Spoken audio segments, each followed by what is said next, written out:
You know the phrase, imitation is the greatest form of flattery? It's actually also one of the biggest no-nos, I think, in social media. I believe that YouTube is going to either abandon shorts or it's going to just roll that right back up into the rest of YouTube.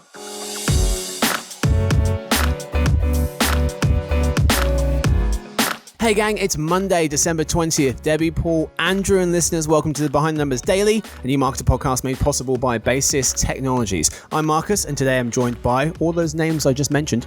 Let's introduce them. We start with our principal analyst who heads up our social media and international coverage. It's Deborah Aho Williamson. Hey, Marcus. Hey, Debbie. We're also joined by one of our principal analysts on the retail and e-commerce team. You know him as Andrew Lipsman. Hey, everyone. Good to be here. Hey, chap. And finally, we have our principal analyst who heads up our advertising and media practice. It's Paul Werner. Great to be here. Thanks for having me. Hey, folks. Before we start the episode, as per usual, fact of the day. It would only take you, well, how long do you think it would take to drive to space?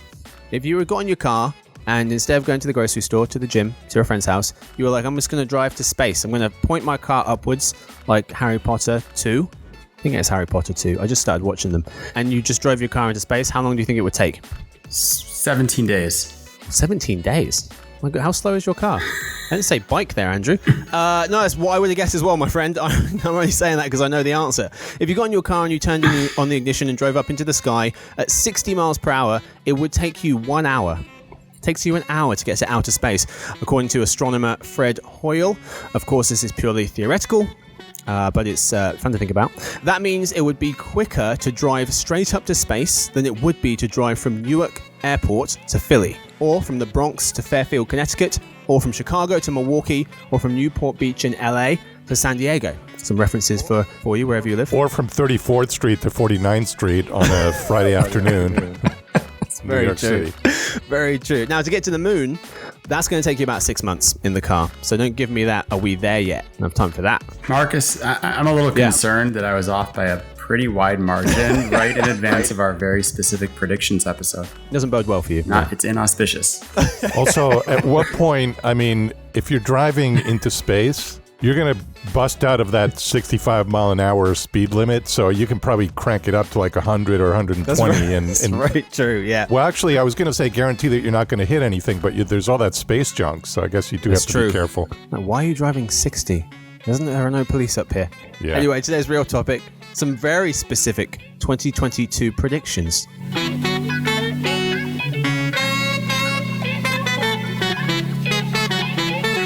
All right, folks, thanks for hanging out for this episode. What are we talking about? We're talking about very specific predictions. And every year we have a bunch of different trends reports that come out, and our analysts in the different areas, video, social, retail, etc., healthcare, banking, they come out with what they think are the most important trends of the year. And we're going to be doing a bunch of those in the new year, the first couple of weeks of the year. Look out for those episodes where we'll be talking about trends for those different verticals. But in this episode, we're talking about very specific trends, ultra specific trends, which may or may not come true because they're very specific. And we did this episode, I guess, last year. Yeah, I guess it probably was about a year ago. And we had a great time. And so we decided to do it again. Andrew, do you want to give us a bit of context for this episode? Yeah, I mean, I think, I don't know about you, but in prediction season, there are predictions that run the gamut, but I always really like the ones that are hyper specific. And in this case, it's an opportunity for us to, really go out on a limb and predict something that in all likelihood it's not going to happen. These are probably low probability events. But the good news for us as an analyst is if we are right about any of them, we get to come back and do a victory lap and say, Can you believe I predicted that? And if we're not right, then most people will have memory hold it and will just completely forget about it. So that's the idea. And bottom line, I don't know. I like very specific predictions. So I think other people do too. Let's give the people what they want. Let's do it. We should put some money on this. Since I don't have to pay any money up. Let's jump into it. Last year, what did we predict? We predicted Facebook would have a leadership change. There's been some changes at the top. We predicted that Amazon would buy movie theaters. Not quite yet. And we predicted that SVODs would merge. Paul, was that before HBO Max said that, there was rumors that they might be doing something with CNN Plus and is it Discovery Plus? Yeah, I think it was before all that. Oh, check us out. So we got some of them right. Some of them not so right. But let's talk about some of the ones we have in store for you this year.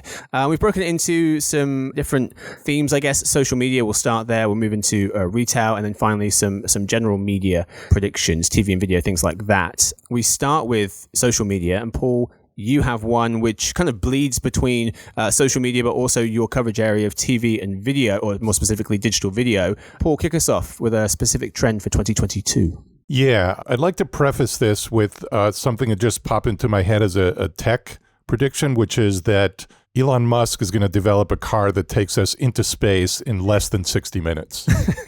And that's going to happen in the next month. Forget about all of 2022. But in all seriousness, so here's my first very specific prediction, and that is that TikTok will push YouTube to do something reckless. YouTube has been an innovator and market leader for over 15 years, which is an eternity in digital media time.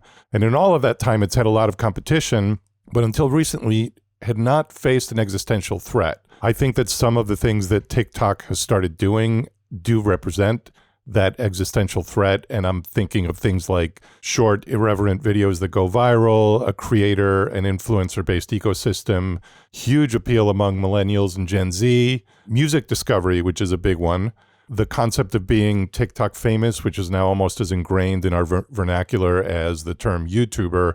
And maybe the one that kind of tipped the scales for me to think about this was how-to videos, which had been a domain where YouTube had uncontested leadership, but now we're starting to see TikTok encroach into that space as well. So I think all of this is forcing YouTube into a place that seems unfamiliar for them, which is basically being reactive. We saw this when YouTube came out with YouTube Shorts a little over a year ago, which I know that was clearly a response to the TikTok phenomenon, and I'll leave it to Debbie to talk a little bit more about that. But I think for my prediction, in 2022, I see YouTube doing something that really shows that this threat from TikTok is real. And it could be somewhere along the lines of music discovery or gaming or maybe something else. So yeah, what is this reckless thing, Paul? Yeah, I mean, I know we're trying to be very specific. I don't have something specific that they're going to do, but I just think that when we see it, we're all going to say, yes, that's because of TikTok. And I also think it's going to be somewhat of a misstep. It's something where we see YouTube kind of like quaking in their boots a little bit. Okay. Debbie, one of your specific predictions also lives in the YouTube realm. Talk to us.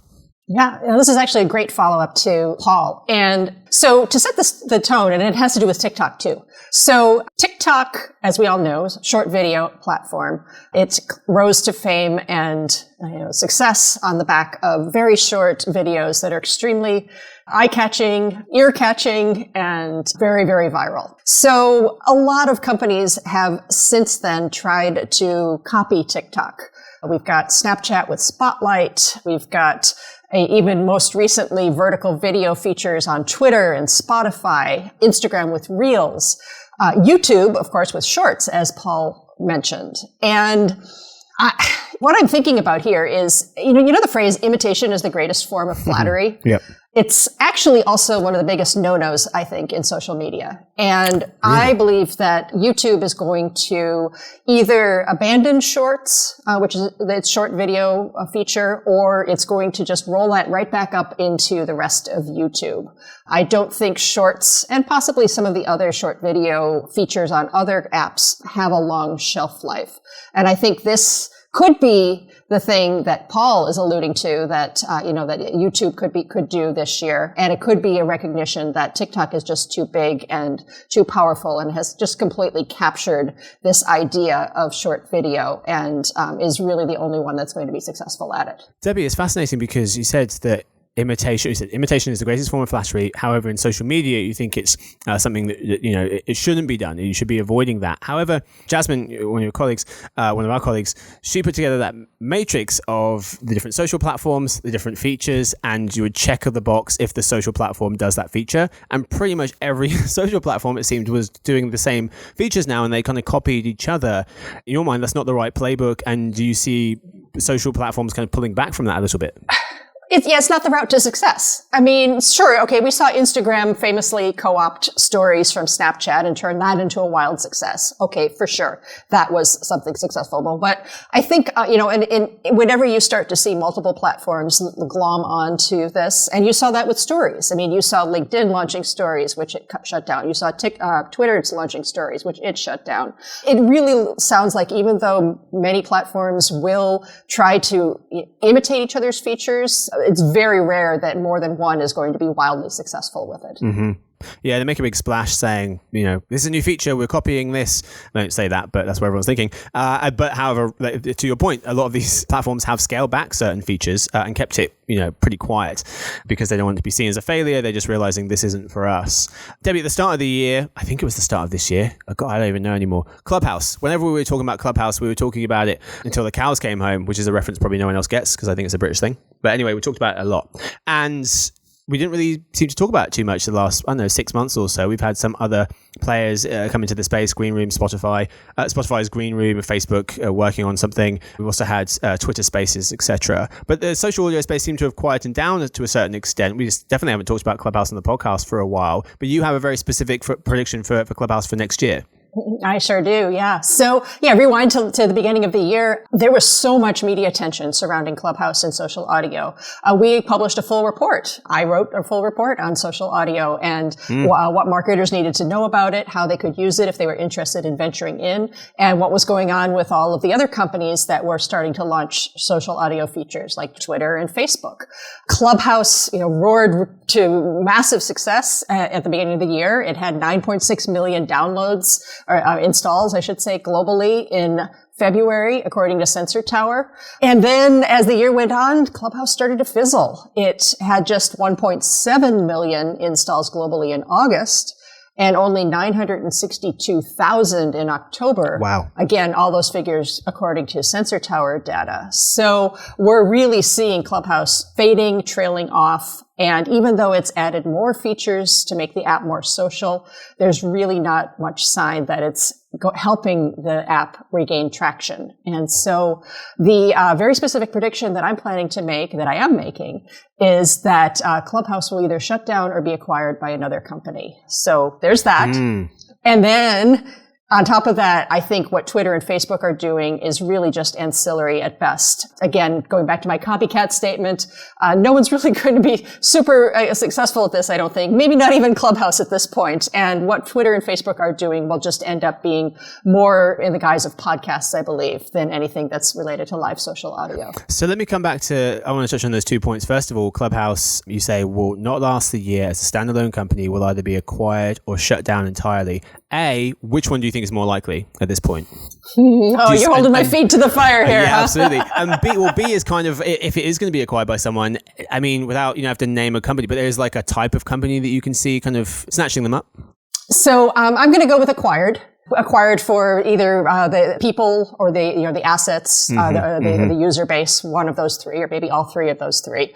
The type of company, that's a hard one because in the social space, we've seen some very unusual, mashups of companies acquiring and moving into spaces that you didn't expect. I mean, dating all the way back to many years ago when Facebook, now Meta, acquired WhatsApp. Yeah, remember when Microsoft tried to buy TikTok? Yes, and then more recently, you just took the words out of my mouth. Microsoft, TikTok, Walmart, TikTok. So I'm not going to go out there and say what type of company would acquire Clubhouse, but I think that route is probably more likely than Clubhouse shutting down. All I can say is Clubhouse is the new Quibi. Yeah. And the second point you made, Debbie, was Twitter and Facebook are going to put more emphasis on pre-recorded audio, less on live audio next year. Why do you think that is? Well, I think we're already kind of seeing that happen.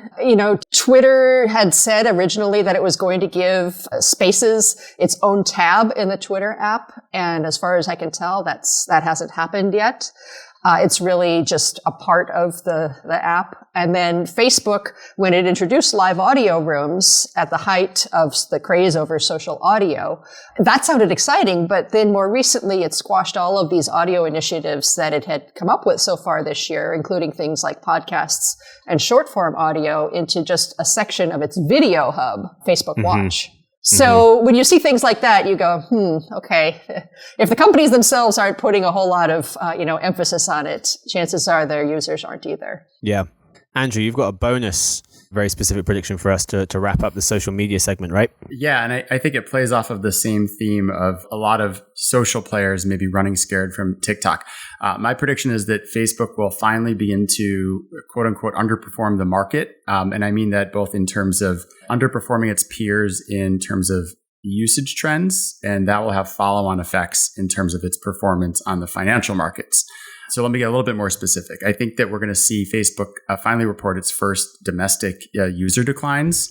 And that's something that Wall Street always looks at very closely. It's been slowing for a long time. And I think that, we've seen some time spent declines in recent years, and then it got kind of a pandemic bump, but it's come back off of that. And I think that the unwinding of the network effects is going to start to accelerate a bit more.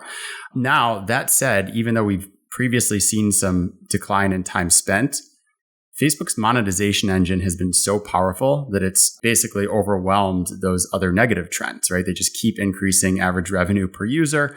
But the monetization engine is now going to run into headwinds. We've already seen it happen with their latest quarterly earnings, referring to Apple's app transparency tracking initiatives. And so I think Facebook's just going to be feeling it from the usage and monetization side, and that there's no alternative but for us to see some real material slowing of its previous growth trends. At the same time, Facebook is investing in their future in the metaverse as Meta, and they're going to be spending a lot of money. So that's going to hit their bottom line. So I think if you have a slowing top line and, crimping of the bottom line, I just think that puts them in a position where investors will start to look at the stock differently than they have in the past. And in the past, they've been able to navigate crises because they've always performed when it comes down to their quarterly earnings. Debbie, you're our social expert. It's a very specific prediction, but how outlandish are these thoughts? How off the rails has Andrew gone with this prediction? Well, yeah, I'm going to disagree with him on part of that. So on the usage trend, yes, it's possible we could see a decline in the U.S. Right now, we're not forecasting that. We're basically forecasting a flatness this year in usage of Facebook users. But, we on the social side of the house here think that Facebook is going to be able to overcome a lot of the challenges it's facing with regards to the app tracking transparency and privacy concerns, the things with Apple. It's working very hard to come up with new ad formats and ad measurement capabilities. And it's also very, very, very heavily invested in social commerce, which I think is a very new area that could drive a lot of advertising revenue. So we're more bullish on the advertising and not being impacted as much as Andrew thinks. So it'll be interesting to come back after quarterly earnings in the next couple of quarters and see which one of us is right.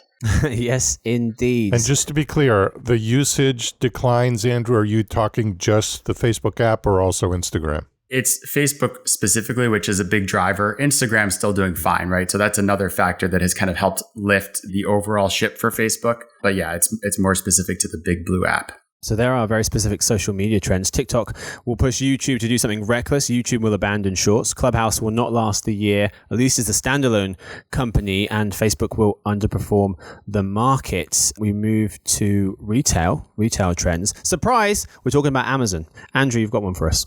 Yeah, I think 2022 is the year of physical retail for Amazon. And to put a little bit more specificity behind it, I think that Amazon is going to roll out a lot more Amazon Go and Amazon Fresh locations, taking their number to well over 200. I had thought about being even more bullish and saying 300, although I'm tempering my expectations. I know, right? But I'm tempering my expectations a bit on Amazon Go, because Amazon Go locations, the rationale for that is driven a lot by downtowns. And I don't think downtowns have fully come back yet. So there's less incentive right now to roll those out. I'm more bullish on the Amazon Fresh initiative. There's 20 or so locations now. I think they've brought the cost down to the technology.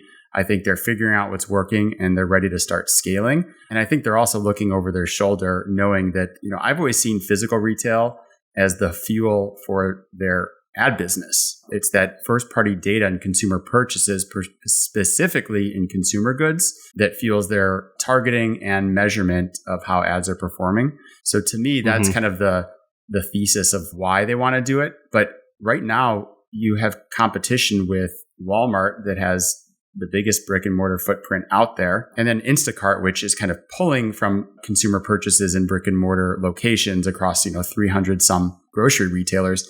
They've got advantages over Amazon. Amazon needs to play catch up. So I think now that things are working, they need to put the pedal to the metal, and we're going to see a lot of emphasis on that rollout this year. Mm-hmm. So, I mean, Amazon, it's obviously a giant in the online shopping space, but we kind of forget that how many physical stores they actually have, especially in terms of different types of stores, not a huge footprint, but lots of different flavors of store. Amazon Go store, the cashless checkout ones, they've got Amazon Fresh, they've got the 4-star store, they've got Whole Foods. So my question is 2 parts. A, why do you think Amazon Fresh is most likely to take off and do well? And B, what kind of customers are they going to get? Are they going to be stealing customers from any other supermarkets? I think, well, first off, I think as for some of the other ones like the department store and 4-star, I think they're still just dabbling in those categories. Eventually, they'll want to scale those a bit more. CPG is very strategic. Grocery is very strategic because it's fast moving consumer goods. And that, again, it's all about the ad business. And, it's not Whole Foods. They don't sell a lot of the standard consumer brands. So this Amazon Fresh store concept is really what's going to be hospitable to those brands that will become the core advertisers. So that's really how and why I see it playing out in that category. Mm-hmm. Whole Foods, there's been, it was a big splash when they bought them. I don't even know. It feels like 1,000 years ago for $14 billion or however much they paid. They've not really done much with them thus far. I think they account for about 4%. Or maybe it's just physical. What accounts for 4%? That's just their physical stores, right? So that is all of their physical stores for Amazon? Yeah, right. It's a relatively modest slice of their overall revenue. It's not growing particularly fast, and it's not driving big profits, right? So it basically doesn't move the needle on Amazon as a company. Right. What happens there? What do we think they're going to end up doing with Whole Foods eventually? It's still a decent sized footprint grocery retailer. It attracts, more affluent consumers. So I think there's strategic value that may factor into other things. I don't think there's any reason to do something rash and get rid of it. I think at the moment, not really adding to the business value nor taking away from it. So it probably will still have a place unless they have a real reason to do something drastic. Okay. And we mentioned over 200 of these stores. So you're assuming that most of these are going to be Amazon Fresh, the majority of them? I think that the Amazon Fresh strategy is about building totally new stores from the ground up, not transitioning Whole Foods. So yes, I think that they're going to roll out from the ground up these new store locations. And they have, all of the technology that they've been building for retail is starting to work better and better in larger store environments. In fact, there's one by me in Illinois that's a large store format location that's the first ever to use the technology. So that proves to me, and they're apparently doing it at much lower cost, that, all the kind of forces that say, okay, now's the time to ramp this up, I think they're ready. And there's a lot of motivation given the competitive environment. Okay. So a very specific trend for retail. Amazon will drastically accelerate its physical store rollout. And Andrew says it will surpass 200 Amazon Go and Amazon Fresh locations in 2022. All right, time for In Other News, but first a quick word from our sponsor, Basis Technologies.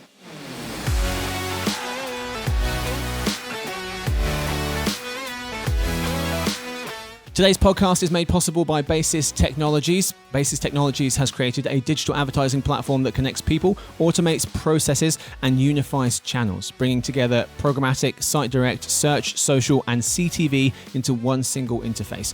And through the power of automation, Basis enables brands, agencies, and publishers to build and operate a healthy, secure, efficient, and profitable advertising organization. Ready to take control of your advertising? Go to basis.net today. That's www.basis.net. Basis Technologies, the future of advertising has arrived.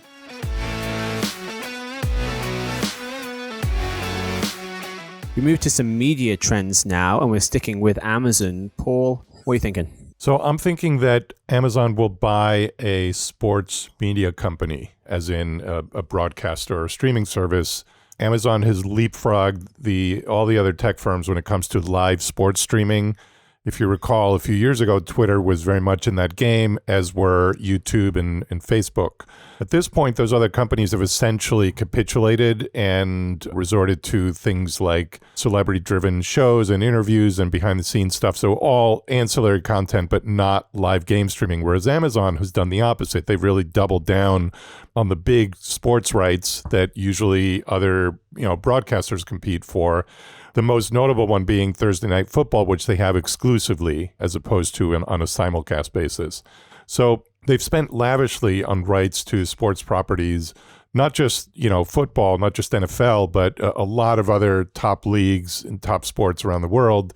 So I think the next logical step for them would be to buy up an existing company or streaming service, and it could be something like DAZN or beIN Sports or Fubo TV, just to name three that have different business profiles, but they have the common denominator of already having a set of rights and relationships and technology and audience reach, which are all of the things that Amazon is striving for with the sports rights that it's been licensing. Just to add to Paul's one thing, I like this prediction a lot, Paul. And I like to read the tea leaves too. And there's a little detail that I've noticed on Amazon. I don't know if anyone else has experienced this, but I've gotten little random pop-ups that ask me, are you a Bulls fan or am I a fan of different sports teams? Like they're trying to gather that information. So that tells me they're sniffing around this sports opportunity for some reason. And this would certainly make sense. Absolutely. They're definitely intensely interested in learning more about people's behaviors and affiliations. And they specifically mentioned that to me when I interviewed them for a sports report earlier this year. So I think you're on the receiving end of that effort, Andrew. So, Paul, let's take this a step further. They buy them. Let's pretend it's DAZN, beIN Sports, whoever. Then what happens? Do they roll them up into some other service? Do they keep them as standalone and just use the data, use the viewers, the subscribers? I think it depends on, it could be territory specific. I mean, what Amazon is doing is a global effort, and some of these brands have more traction around the world than they do here. Right. So it could be that, DAZN, for example, maybe if Amazon buys them and DAZN has all these, rights for wrestling or soccer in Europe, and Amazon perceives that the brand equity is strong there, then I could see where they would keep it as a standalone brand over there, but maybe use some of the technology and the IP to power other projects that aren't necessarily branded with that company. So I think it could be a mix. And would this be, do you think, a first of many moves or a couple of moves, or they'll buy this and then that will be enough and they'll kind of grow organically? No, I think the sky's the limit. I think Amazon has very serious ambitions in this space, and I don't think it's going to stop at a small acquisition or at sort of like incremental progress. I think it really wants to be a dominant player. And I think within a few years, we're going to think of Amazon right alongside, ESPN and all the other big sports networks when it comes to acquiring rights and streaming. I think they're also doing some innovative stuff when it comes to the actual streaming experience, which I think a lot of other media companies have not done as much. Yep. Our next prediction is about Disney and what they plan to do with owned property Hulu. Paul, what are they going to do with it? Yeah, and this one is admittedly a bit counterintuitive. What I'm thinking is that Disney will essentially reposition or rebrand Hulu. Now, if you factor out YouTube, Hulu is the number 3 SVOD, streaming video on demand or subscription video on demand service in the US, behind Netflix and Amazon. And Hulu is also growing and generating a lot of revenue on the subscription and advertising side for Disney, which is now its parent company. So those are all positives, but there are definitely some signs of trouble and tension. The first one is that, when Hulu was created, it was basically owned by the 4 big media companies, Disney, Fox, NBC, Universal. Each had a 30% share. And then the company that became Warner Media had a 10% share. So that ownership structure was inherently tense because you had 4 competitors, but they also kind of checked and balanced each other, and there was some sense of equilibrium. Now, after Disney and Fox merged, Hulu became asymmetrical, with NBC Universal suddenly on the outside, and NBC Universal at the same time has launched its own streaming service, Peacock. So now NBC Universal does not have any incentive to build up Hulu. It has an incentive to undermine it, which it's basically doing by pulling some of its content out of Hulu and onto Peacock. So I think those are some fault lines. And then there's also some internal tension within Disney as to how Hulu fits into the whole streaming portfolio. The president of Hulu resigned this year and ironically joined Peacock. And now you've got Disney Plus, which has emerged as basically the flagship streaming service at Disney. So it's not inconceivable to think of some kind of rebranding or repositioning of Hulu. Maybe it would be more of a content studio or fill some other role within that portfolio, but not be sort of like a standalone distributor or aggregator. Huh. So you're imagining that Hulu would get rolled up into something, or they would just take the Hulu brand, the Hulu name, and rename it as something? I'm thinking more that Disney will use Hulu as a brand within its streaming service, but not necessarily operate Hulu as sort of like a standalone streaming service. So therefore it wouldn't be part of its bundle. It might not be, right? And I also think that this is something that could happen gradually. So that's why I say reposition or rebrand, because I don't think it's suddenly, I don't think Disney is suddenly going to pull the plug on Hulu, but I do think that it's slowly going to start rebranding or repositioning it within that portfolio. Well, it's fascinating because our colleague Ross Benish, who covers TV and video, he was saying to me on another episode that he doesn't think the strategy of having the bundle, having multiple different services makes sense. He thinks that they should be all within one, because you've got to get different people to A, sign up to them, but then B, sign into them, and they're all these separate silos. Right. So for him, it makes more sense for them to actually all live under the same roof. Yeah, and that's part of what my thinking is as well, is that with the clutter now of all these different services by different companies and, different mergers and acquisitions, that it's really more in your best interest to solidify around a brand. And there's no stronger brand than Disney, not just in media, but in general. It's one of the, most renowned brands in the world. So I think to consolidate more of that around Disney. I mean, they already have ESPN, which is a completely separate brand, obviously owned by Disney. But in terms of selling people on subscriptions to entertainment content, I think Hulu and Disney are starting to grate against each other a little bit. And it's not going to be a surprise to anyone to realize that we've had a lot of new services, a lot of new SVOD, AVOD services in the last couple of years, and they've been well-timed because a lot of people are spending a lot more time at home. I won't go through the list. You know them. Paul, next year, any new ones, or are we done for a while? I think we're definitely going to see at least one major AVOD, advertising video on demand player in 2022. So I just mentioned the subscription. A new one. Yes, a new one, yeah. And I just mentioned that, there have been a lot of subscription services that have launched in the past 18 months or so. A lot of them are now past their sort of like promotional or bundle deals. So consumers are now faced with a mounting set of bills to access all of this content that they like to watch. In fact, Deloitte just issued a report that predicts that there will be a lot of SVOD cancellations in 2022.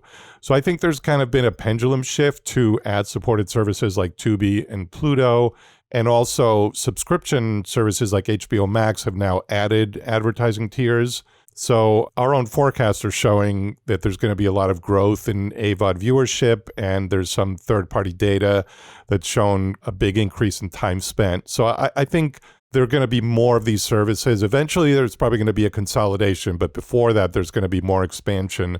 And just to name some of the companies that might throw their hats in the ring, and they've already kind of like signaled that they might, are Univision, A&E, and Redbox. But there could be others as well.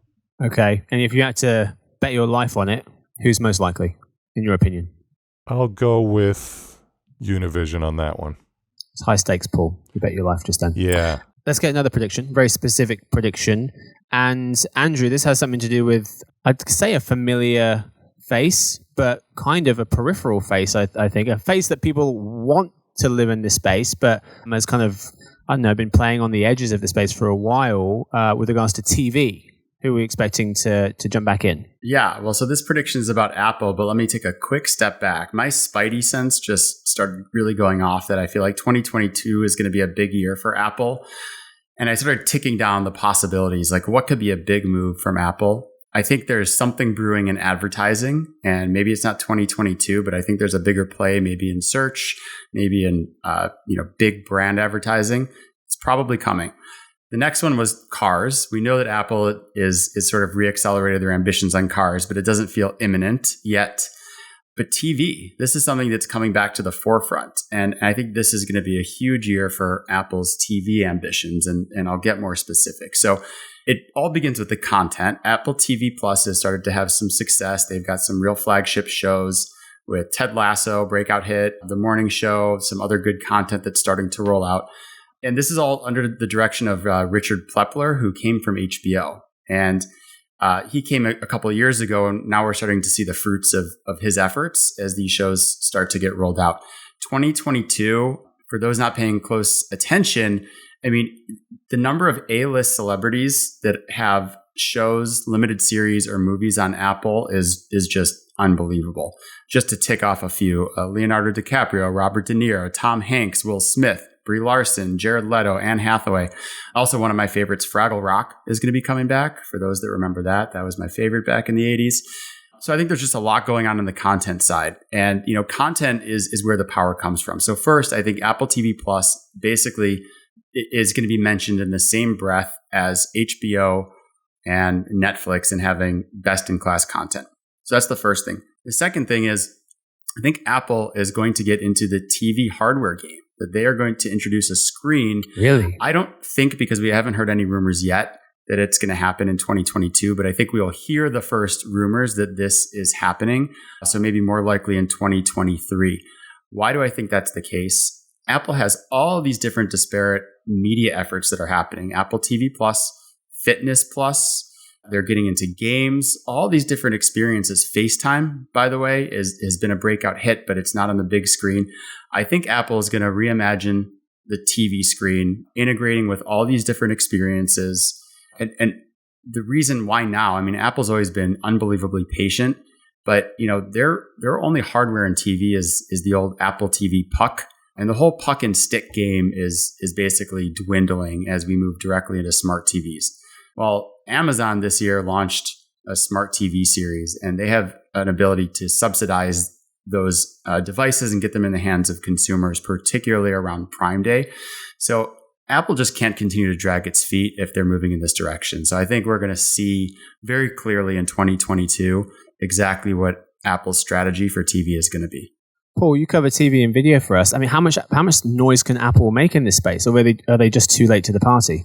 Well, we've been talking about Apple basically doing what Andrew is describing for many, many years. So on the one hand, part of me is skeptical that they're ever going to do it, but part of me thinks that Andrew's on the money and that this is the time. And a lot of it does have to do with content finally, Apple finally developing quality content and making an imprint.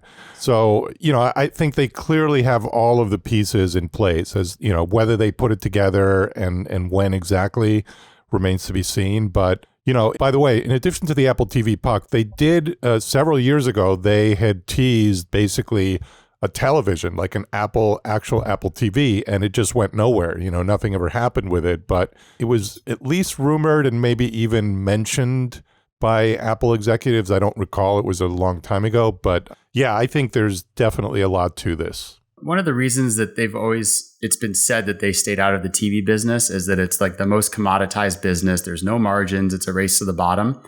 And Apple's just not interested in a low margin category. That makes sense, but things have changed, and Apple itself is increasingly a services company, right? So to me, the rationale, like why now, why is it different? It's because it integrates with all of these services and it becomes a central point. I also think fitness is a really important key to their future.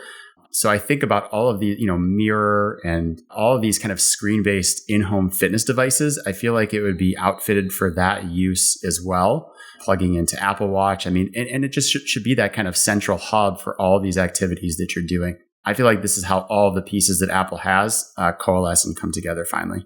Yeah, we've got the central hub that lives in our pocket. Can they create the central hub that's bigger, lives in our home? There are media predictions for you. Amazon will buy a sports media company. Disney will reposition Hulu, expecting a new AVOD player in 2022. Paul bet his life on it. And Apple will reemerge as the gorilla in the looming TV wars. So there are media predictions. We've also got a couple of bonus ones for you. One from Andrew, one from Paul. Andrew, your bonus prediction. Well, so there's a lot of talk about super apps. I think we're going to see a ton of buzz this year about the potential for mergers like the one we heard about rumored with Pinterest and PayPal. I will say some of them may come to fruition. I don't know if there are any that will, but if any does, I will say the most likely one, and I'm not the only one who's come up with this, but Square and Twitter, obviously the Jack Dorsey connection, but Jack Dorsey just bowed out and passed the reins off to their CTO. So maybe there's something brewing there where they're going to move in that direction. I will say this. I don't think any of the super app ambitions will ultimately net out how anybody wants. I don't think you could just take a commerce or payments play and mash it up with a media play and turn it into a super app. Everybody wants to be WeChat. And to me, WeChat is unique. It was born at a certain time with media and commerce already converged in a single app. I just don't think trying to take two things and Frankenstein them together is ever going to work here in Western markets. Yeah. When Andrew said Square, everyone knows what he meant because that's what everyone knows them as. They changed the block now, yeah, which they're still Square. The same as Facebook. It's Meta, but it's not. It's Facebook still. Debbie, you cover social for us. Super apps, are they possible on this side of the planet? In China, huge. WeChat, obviously the dominant one there, but will they ever make it over to the Western world? Yeah, I mean, we've talked about it for years with regards to Facebook, and so far, no. I mean, Facebook has tried to bring commerce in. It's tried to, tried and sort of failed to launch a digital currency. So I agree with Andrew's point that, simply just glomming a commerce feature on top of another type of thing, whether it's media or social, doesn't really make a whole lot of sense. Outside of China, yeah, I mean, Southeast Asia is another hotbed for super apps. You've got companies like Grab and Gojek who are becoming very successful in that region. We have even an airline called AirAsia that has decided it is going to become a super app and is adding all sorts of features ranging from food delivery to, e-commerce to travel planning and ride hailing on top of its basic, airline app. So, I'm not ruling out that it could happen in the West, but I think it's just going to be a very slow process, and it's going to take a lot for consumers to understand why they'd want to, say, use their airline app to order food. I mean, it doesn't make sense off the top of your head right here, here in the United States. Yep. One more bonus one for you guys, and this comes from Mr. Werner. Bonus, very specific prediction. Yeah.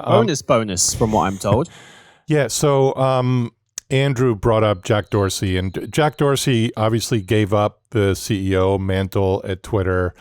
My prediction is that in 2022, he will give up something else, and that is that beard. He's going to shave that beard because it's just simply unsustainable. What do you know about this? It just can't keep happening. I can't keep looking at it. You should braid it. Don't braid it. Get rid of it. I like the look of the beard with the tie-dyed shirt. It's tough to pull off, but it's a strong look if you can. That's what we've got time for the episode. It's time now for the post-game report. This is the part where we're going to quickly recap the trends, and then I'll ask the analysts to give me the prediction, their very specific prediction that they're most confident about, and then one other one that wasn't their prediction that one of their colleagues mentioned that they're also very confident about. So two each, one of your own, one from one of your other colleagues. Just to recap, we talked about TikTok pushing YouTube to do something crazy. YouTube abandoning shorts, Clubhouse not lasting the year, at least as a standalone company, Facebook underperforming the benchmark, the market. Amazon will drastically accelerate its physical store rollout. Amazon will also buy a sports media company. They'll be busy. Disney will reposition Hulu. There'll be a new AVOD player. Apple will reemerge as the gorilla in the looming TV wars, and super app merger mania will take hold in 2022. And then also, if anyone mentions Jack Dorsey's beard as their takeaways, I'm going to lose it. So don't do that. Let's start with Debbie. What prediction are you most confident in, and one from your colleagues? Shoot, I was totally going to go with the beard. Okay. So among the real predictions, so I'm going to go with among my own the fact that Clubhouse will not last the year as a standalone company. And of my colleagues' predictions, they were all fantastic, but I think based on what I just heard, the one about Hulu's repositioning coming, Paul's prediction about Hulu's repositioning, to me sounds like absolutely the most plausible thing. So those are my choices. Very nice. Let's move on straight to Paul. Well, Debbie, I appreciate the vote of confidence. I'm actually a little bit less sure about that one, although now I'm rethinking it. But I think the one about YouTube and TikTok, I think is almost a no-brainer that YouTube will do something that kind of reflects the threat from TikTok. But I'm actually going to go with Amazon and the sports media company. I think it's a little more of a bold prediction, but I'm going to put my maybe not bet my life, but put my stake in the ground. As far as my colleagues' predictions, I'm kind of torn, Debbie, between yours on Clubhouse, which I think is on the money. Actually, I think all of yours, both of you were on the money, but that one I think really resonates because it's very concrete and it seems very plausible. But also, Andrew, your whole idea about Apple and its ambitions and its plans on TV, I think that's a little less clear cut in terms of like an actual prediction and a specific one. But definitely, I see Apple heading in that direction. So if I can hedge, I'm going to say those two are the ones that really resonate with me. What do you mean if you can hedge? That's not the rules at all, Paul. It's not the weekly listen where you do what you want, Paul. We got rules here. Pick one. All right. I'll go with Clubhouse. Clubhouse it is. Just because it's more specific and we can, next year when we get back together to do this, it'll be easier to say yes or no to that. Okay. Andrew, what you got? For my own, I feel most confident about Amazon's physical store rollout. I can't see any way that it doesn't happen. If I'm not right on it, it's just on the number, but it's going to hockey stick in a way that it hasn't previously.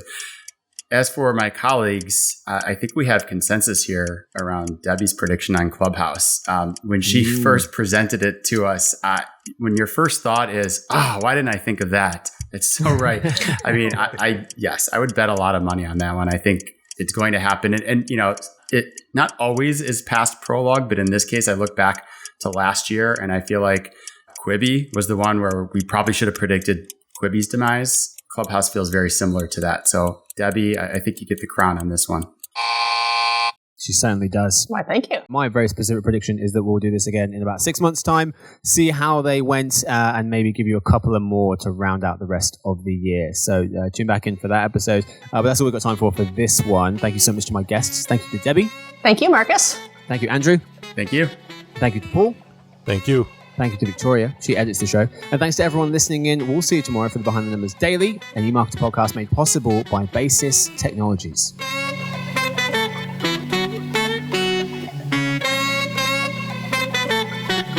Can you hear me, Debbie? Oh, am I on mute? The whole time. I was like, Debbie, why are you ignoring me? I was on mute the whole time. It's not my fault!